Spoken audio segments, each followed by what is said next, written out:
we go, Oscar. It's been 5 weeks on UFC Fight Island, and while at times it seems like it's been a long time, it seems like it's all wrapping up quickly now, and we're here for the main event of the 5 weeks as far as I'm concerned, UFC 254, and of course, Khabib Nurmagomedov versus Justin Gaethje. I think this fight is as big as anything we've seen on Fight Island at all. Now listen, let's talk about Justin Gaethje first. The challenger coming in, he's excited people, right? I mean, he's this reckless, crazy, wild brawler, but he's refined that a little bit, and he's got the wrestling to go along with it. And so while it seems crazy to think, hey, how can anybody beat this undefeated Khabib Nurmagomedov?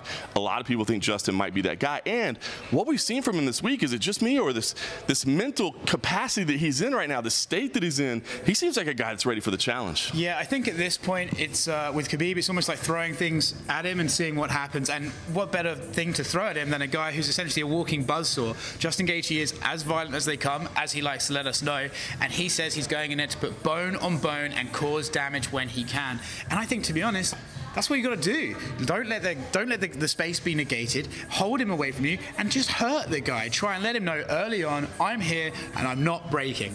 I've heard a lot of people say they're surprised he's kind of giving away his game plan. You know, he's going to got to stay in the center of the cage. But it's like, yeah, we kind of all know that by now. Like, you know what Khabib's doing. It's not like he's going to surprise you with his game plan. He's not hiding it either. He's not, which I love it. It's just, and I love the fact it's not bad blood. It's not rivalry. It's just two of the top guys in the world going at it. And listen, like I said, I love the attitude Justin Gaethje said. Even on the beach, you know, when they handed him his belt, of course he has interim title. He put it on for a second. Yeah. He didn't throw it on the ground this time, which is nice. That was a little disrespectful, but he handed it back and said, hey, that's not the one I'm going for. I'm going for the one that he's got. So pretty cool stuff there from Justin Gaethje. Now let's talk about Khabib Nurmagomedov as well.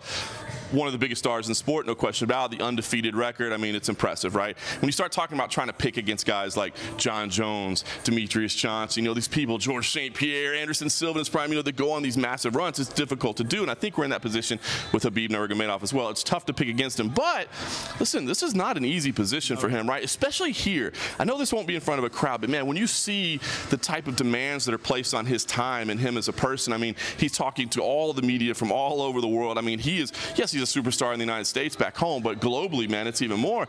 There's a lot of pressure on him and a lot of responsibilities on him to kind of carry, you know, this opportunity. Yeah, it's almost like he's kind of got the worst of it. He's come over here and he still gets treated with this crazy adulation from the locals here. The people working at the hotel treat him almost like a ruler himself, but he doesn't have the fan energy inside there to compensate for that. All he has is the stress and pressure. Now, I think the guy's fairly okay with stress and pressure. I don't think he's going to crumble and think, I can't do this anymore. But it's definitely a factor. And I think you asked him at the beach yesterday, and he noted, like, you know, it's got some positives and cons to this. The pressure of the fight is one thing, but it's hard to quantify until you're here. The pressure of how much the people here want him to win, it's almost otherworldly. It really is. And you touched on it there. I mean, I thought at UFC 242, it felt like a pressure cooker for Dustin Poirier. I mean, quite literally, because it was so hot in that tent, it felt like a pressure cooker. Yeah, this is not going to be the case this time at the Flash Forum. It's actually cool inside there. But as you said, the energy of those fans, I felt like Dustin Poirier had to feel like he had the weight of the world against him. He won't have that now. It's going to be kind of more of a neutral site game. So I am excited for this. I think there's a reason that people are going to want to tune in. Of course, it's a special start time back home, 2 p.m. Eastern, of course, in the United States. Are you feeling a lean either way on this one? Because, man, this is such, to me, a 50-50 fight. Well, you know, this is my favorite cop-out answer, and I'm going to use it every single time, John. The best fights in this industry are the ones that you can't call, the ones that you feel like on Tuesday you wake up and think, I'm going for this guy, and on Wednesday you wake up the very next day and think, actually, no, what was I thinking yesterday? What an idiot. I'm going the other way. That's how I feel right now. I feel Justin Gaethje has everything he can to beat Khabib Nurmagomedov, but it's hard to imagine a Khabib Nurmagomedov where he doesn't beat Justin Gaethje. Right.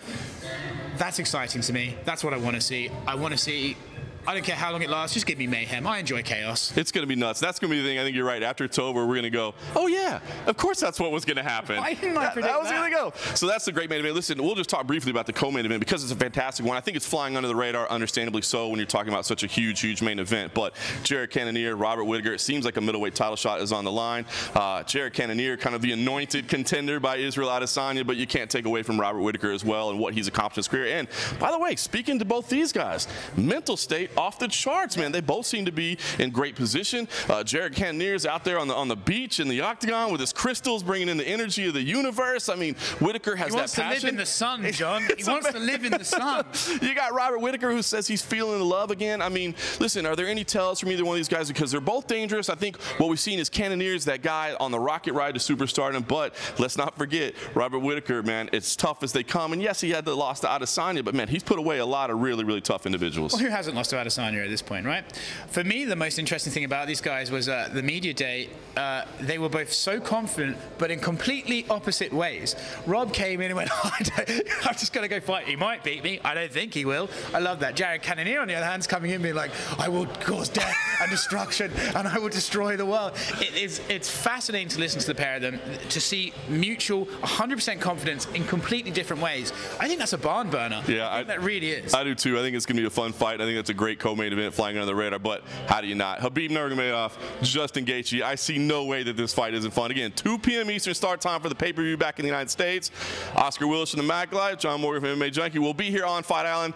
Stay tuned to both of our sites for full coverage of UFC 254.